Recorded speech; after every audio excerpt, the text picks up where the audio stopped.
Doon nga po sa nabanggit ninyo, protocol plate number 10, sa initial investigation po ba ng LTO, merong parang may paglabag na po ba na nakikita dito? Bakit daw po naka-protocol plate 10 yung sasakyan?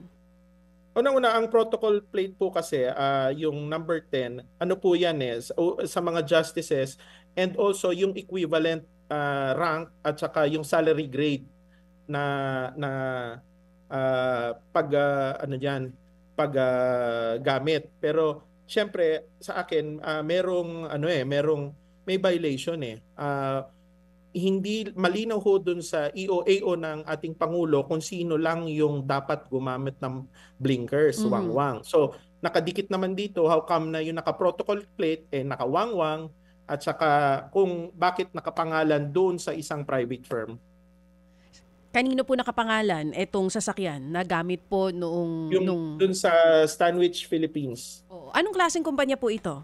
Hindi po namin alam So, may first day ko ho ngayon.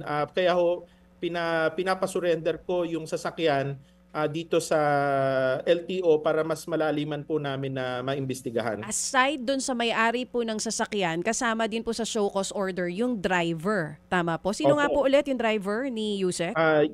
Yung driver, ang pangalan?